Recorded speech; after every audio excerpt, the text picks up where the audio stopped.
Hey everyone, welcome back. Today we'll be playing some more chess. I'm at 27 elo. I want to push myself to do different openings, so let's do the Nimzo Larsen attack, which starts with b3 and a fianchet with the bishop. I haven't really studied or played this opening at all, so the point is to indirectly control the center. It's a hyper-modern opening. Ben Larsen is a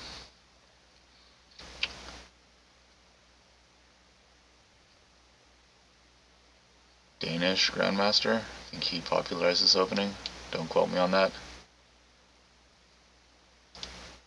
So I think you're not supposed to play e4 because then it permanently fixes that pawn on e5 and hems in your bishop for the rest of the game. So I think I'll play e3.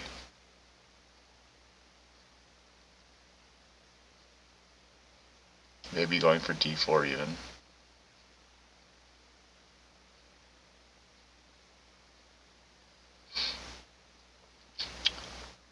But yeah, I've not played this opening more than 10 times. But I want to push myself to learn new things.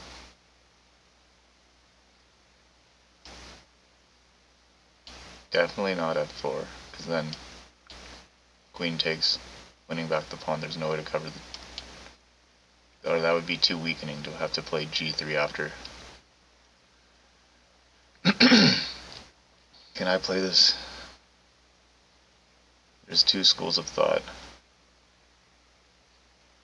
But giving up my light squared bishop seems counterproductive. But going to d3 blocks in my d pawn. So let's just go bishop e2 for now.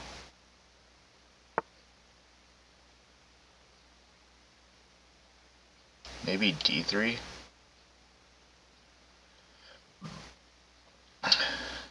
d3. I guess black can't go e4 right away because it hangs the bishop. So, oh wow, f4. Or f5 I should say. I mean,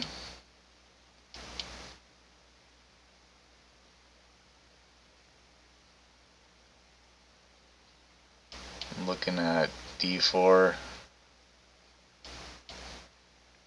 knight c3, d3.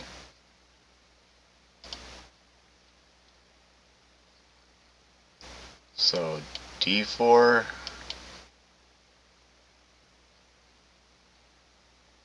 e4, where does the knight go? I think that seems fine. Let's go for that.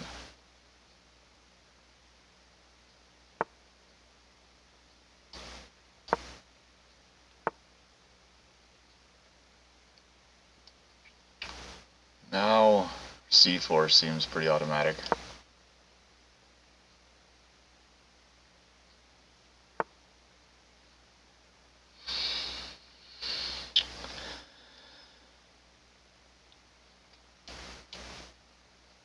cd.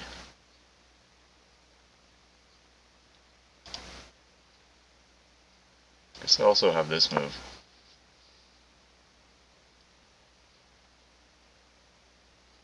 Yeah, I like developing the knight first.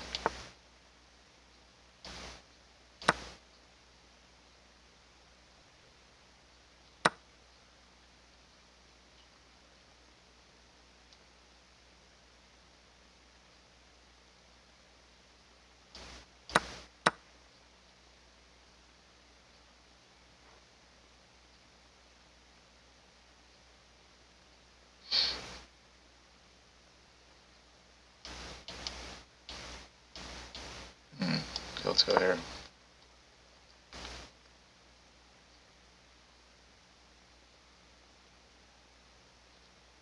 Maybe rook c1 next.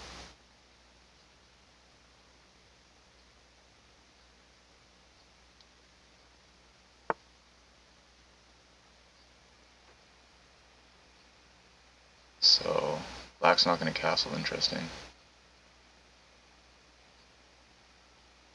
Could also play f3.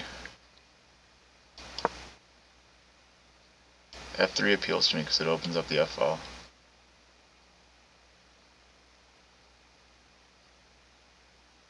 It does weaken my king and my pawn chain, but with black not being castled, his king can get into some trouble.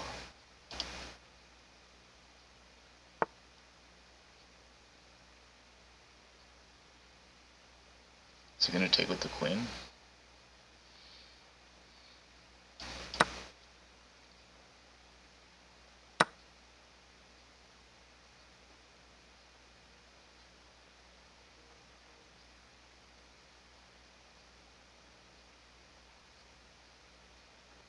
Let's go back to rook c8 for now.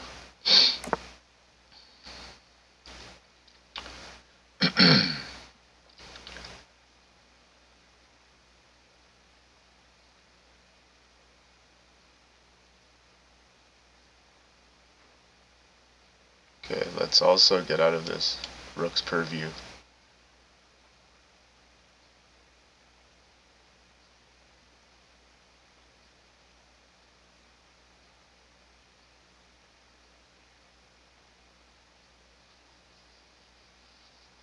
Queen e1 for now. Pick a slow move.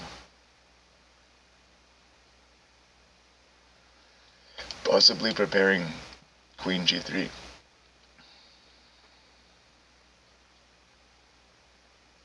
To put pressure on this pawn. This square. Huh.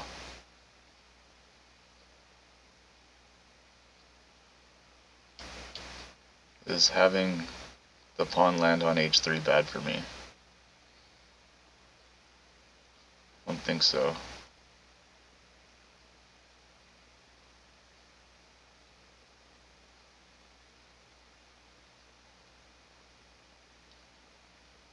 I'd like to kind of get my queen over here. Perhaps this?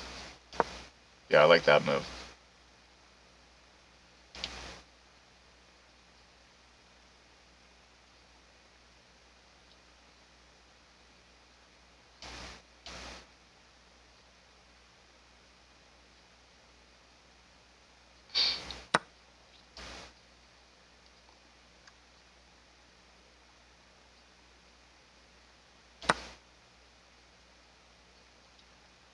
Maybe even sacrifice the rook. Seems a bit premature, but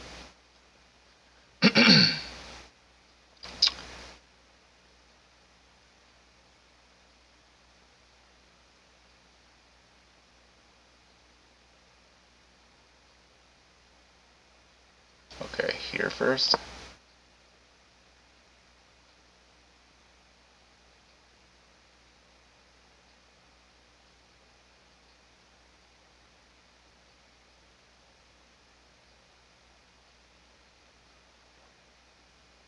See where the queen wants to go.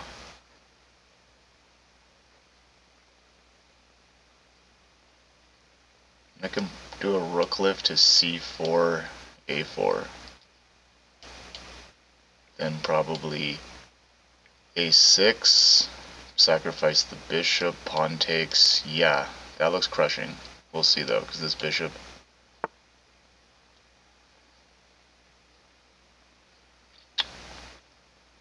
So what about here? I think it's better to lift the rook first.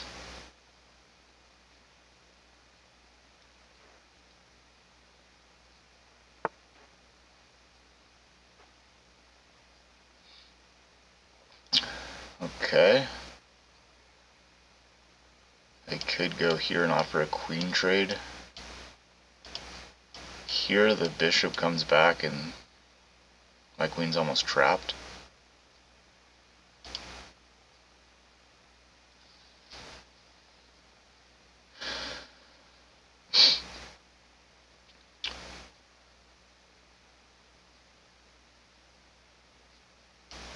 Also this move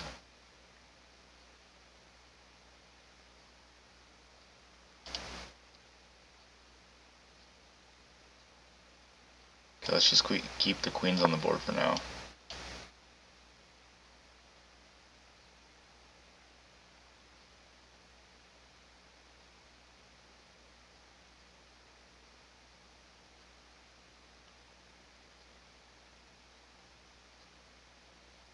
Possibly preparing rook c1.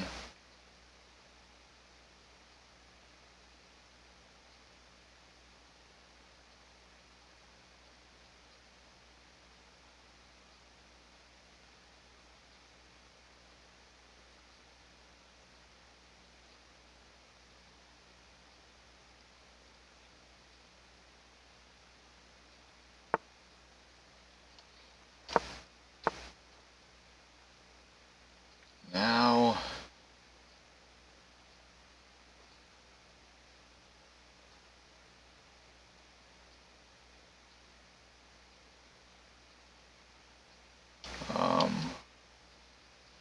rook c4 or rook a4.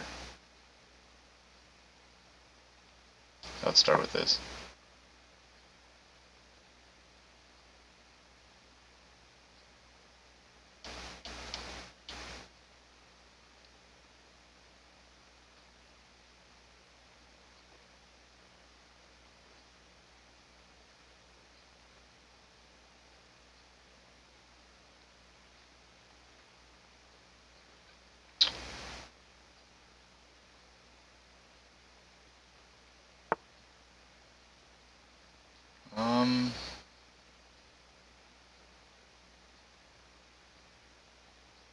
Yeah, this move looks promising too, though.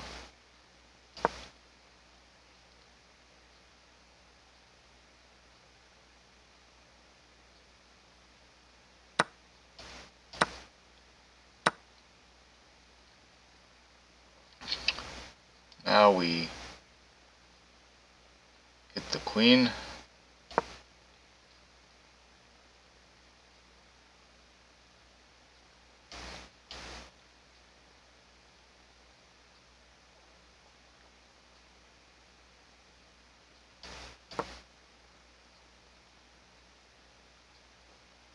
We get our rooks aligned and then go bishop d6. Don't see a way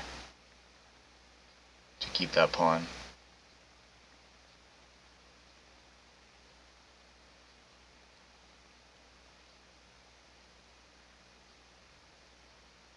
So black goes into the tank. I'm wondering, my king is relatively safe right now.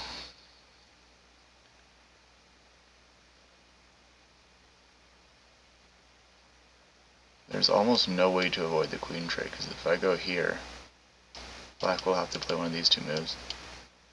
And I might just trade off.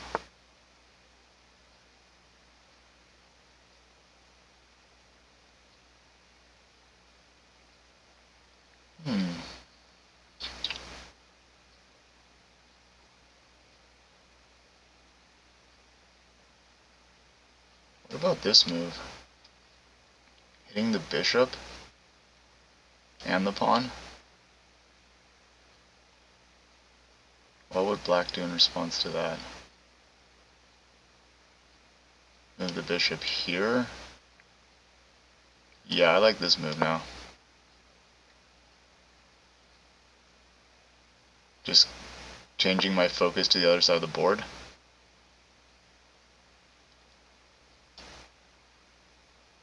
Let's intercept the queen.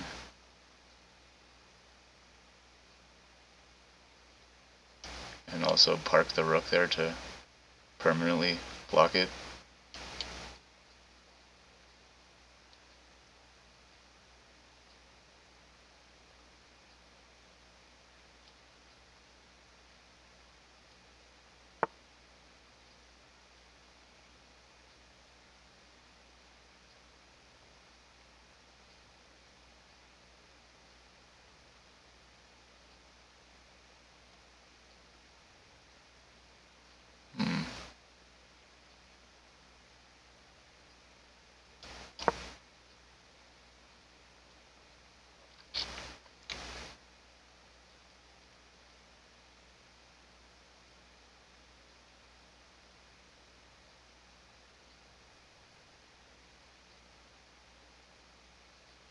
bishop.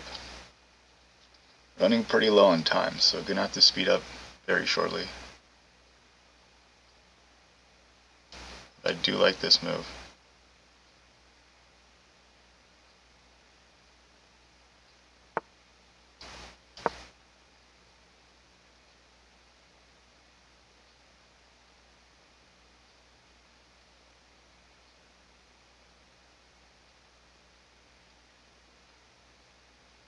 Also, potentially e4.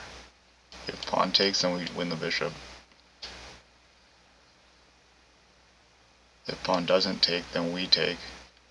Escape the pin and prepare to promote because the bishop's covering that diagonal, the promotion square. So very promising stuff at the moment.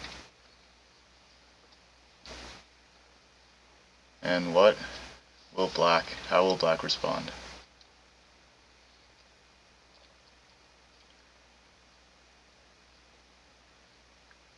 The queen is, let's see.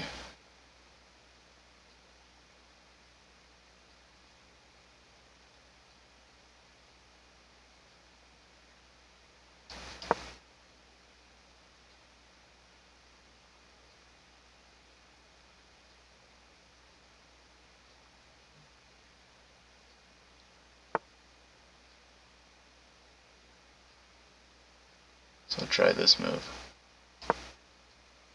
Just keep that queen blocked in for as long as possible. And then go for this. Wow, that looks great too.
Here.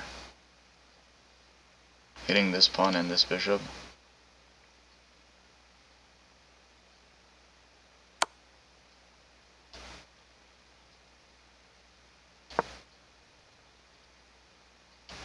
And here comes with a fork.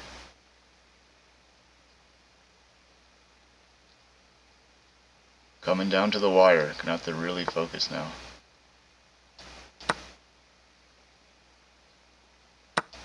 Okay, this forks these two pieces.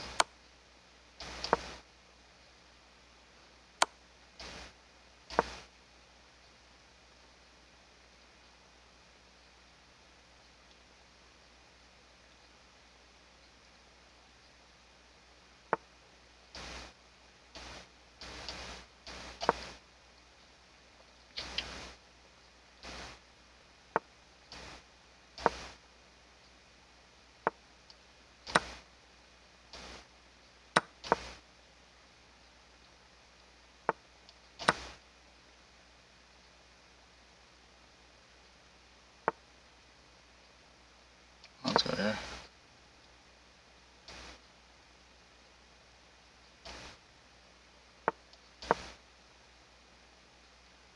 So start pushing this pawn.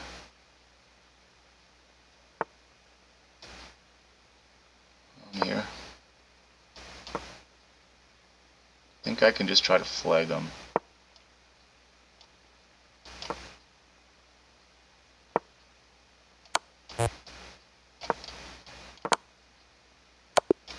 Wow. I don't know, I had the right idea, but I definitely crumbled under time pressure. But okay. Let's see. Joined 3 months ago. Seems legit though. Like, to find that made in 10 seconds, pretty wild stuff.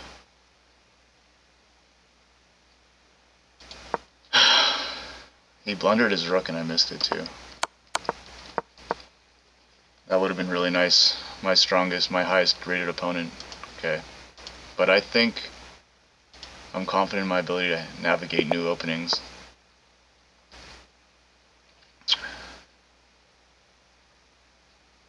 Let's play,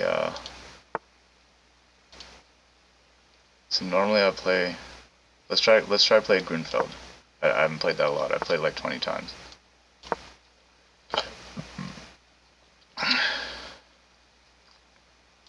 Now we have to have no choice but to play d6.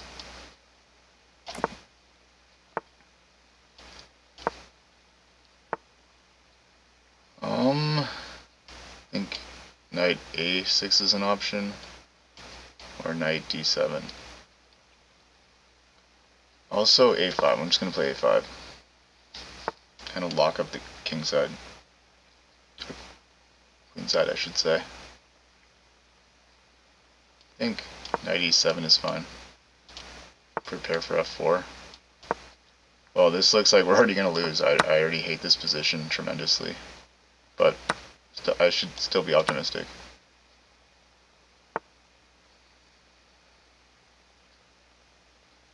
Still still be positive.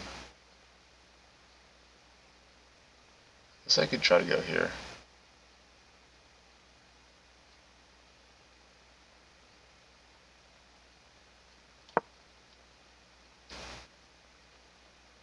Yeah, this is wild. Let's go here maybe?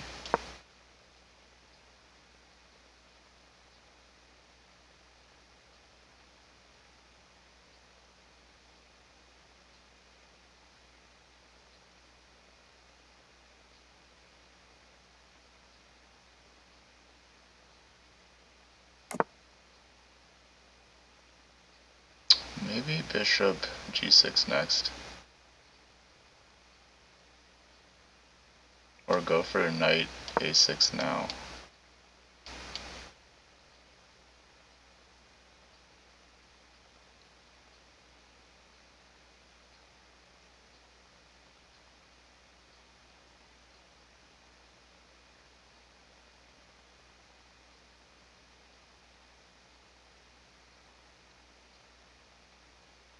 So if bishop g5,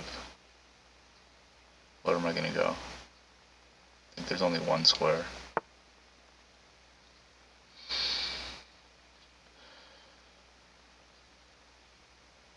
Okay, let's go here quickly. Try to get this fork in.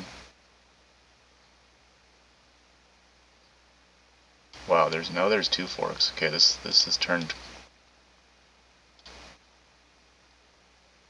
Look at this, here. That's gonna be beautiful. Truly, that has to be winning.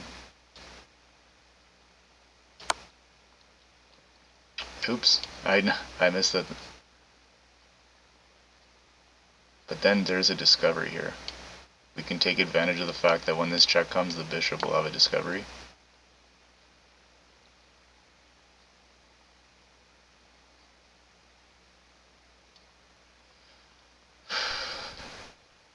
There's no double check.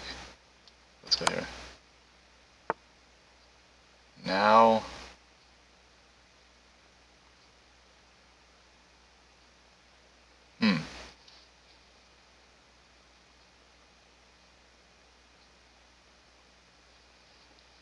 I can feel it. This has to be almost winning.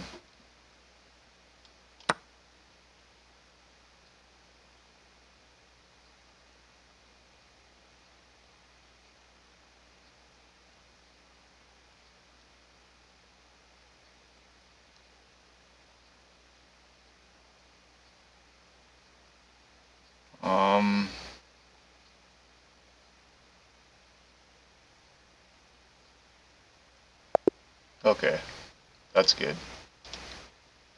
Black just resigns. McGonagall variation. I know I played that one quite a bit. I don't know what specifically denotes. Okay, the inclusion of h3 on move 5 denotes the Makoganov variation. Makoganov. Very good stuffs. So I think I castled way too prematurely. Next time I'll probably play knight d7, wait for white to put their cards on the table, maybe play a3, a6 myself, because it's a kind of a slower, quieter position. Because castling just gives black g4, which they play right away. And then my king is under serious pressure, whereas white's king is like very safe, very hard to get to. You know, white can get some initiative pretty quickly.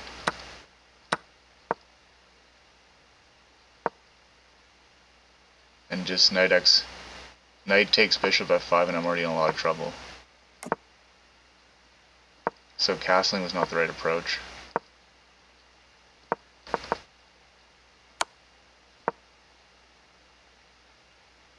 It wants bishop g6. Okay, just a quiet move to retreat the bishop. I guess getting it out of the knight's purview, because this pin's not going anywhere. Very good stuff. But I take... Yeah, that's the engine's second choice. And then, yeah, we're just completely winning here. Up a full rook with no compensation, let's say here. We can play a4. That move might not have occurred to me. I would have probably gone... I was looking at this move. Still winning, but slightly less so. Slightly inferior version. Let's see, here. Okay, well, we retain a strong advantage. Up a rook, but white does get a pawn for it.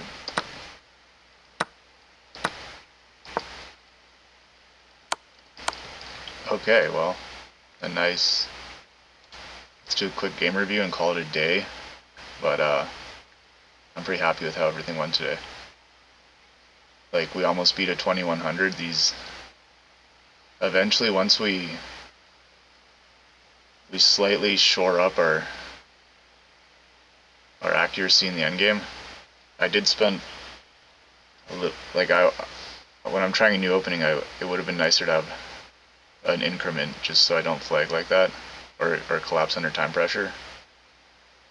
But if we just shore up these little mistakes, I think we can hit 2100 pretty soon. And that'll be a great time for me and for this channel. 75%